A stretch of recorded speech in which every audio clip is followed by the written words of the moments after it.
If you've ever felt like a failure because you couldn't resist a late-night craving, I need you to stop blaming your character and start looking at your neurochemistry.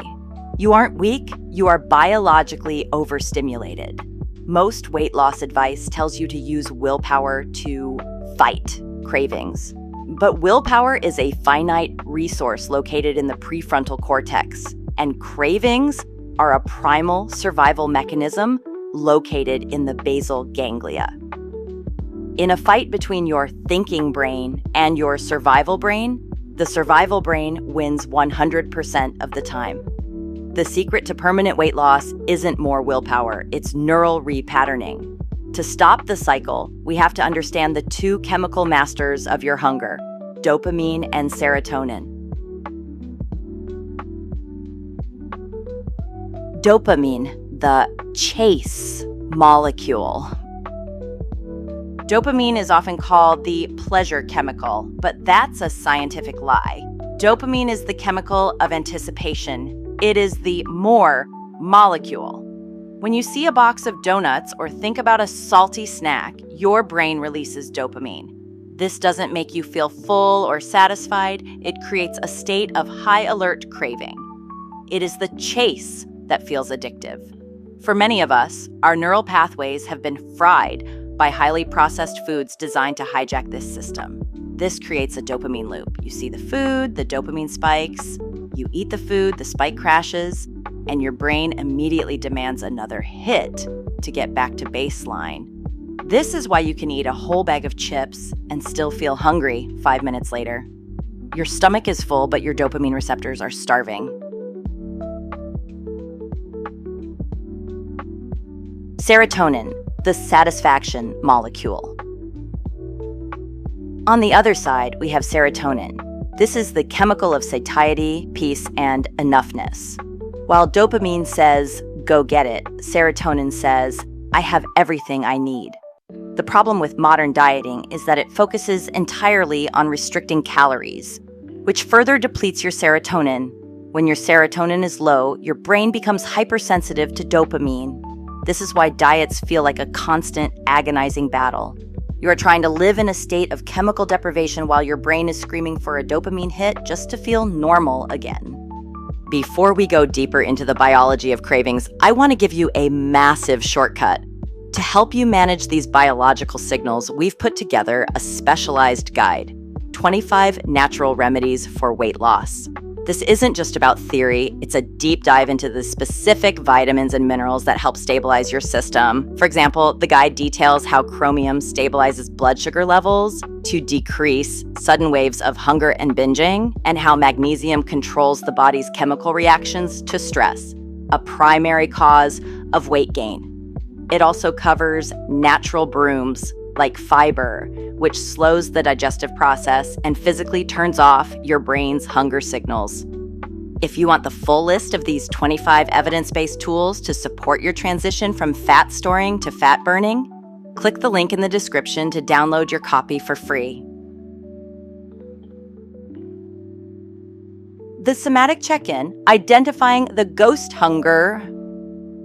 This is where somatic mastery comes in. Most of us have lost the ability to distinguish between physical hunger, the stomach, and dopamine hunger, the brain. The next time you feel a crushing craving, I want you to perform a 30-second somatic check-in. Close your eyes and scan your body.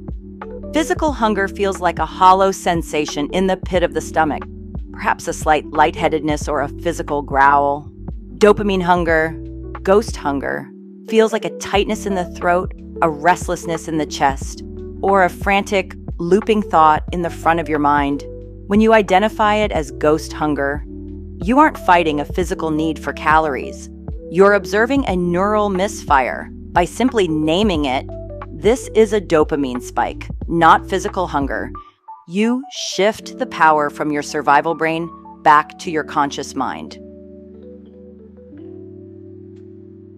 The neural weight loss hack, rewiring the reward system.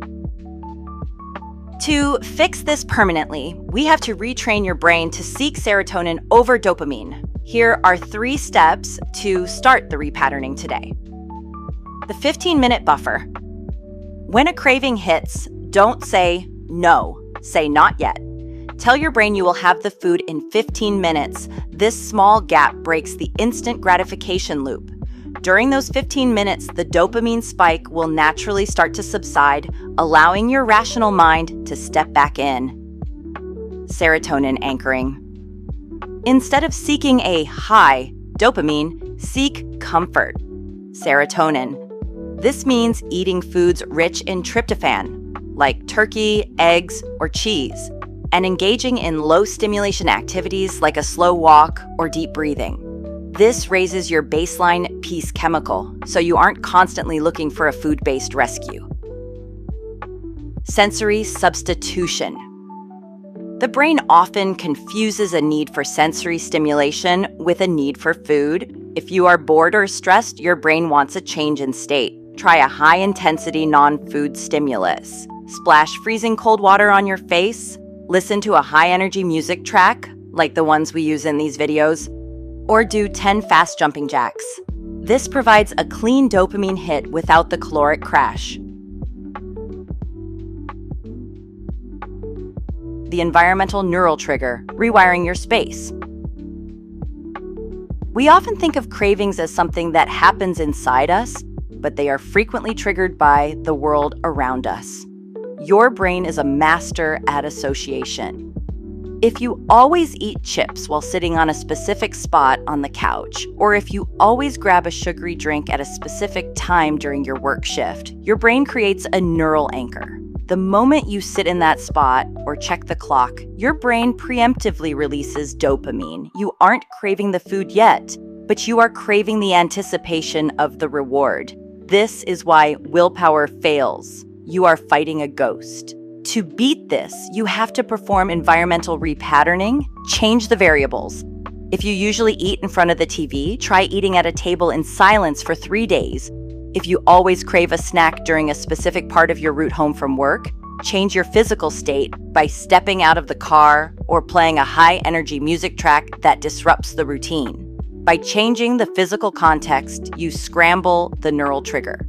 This forces your brain to stay in the present moment rather than defaulting to an old, automatic habit.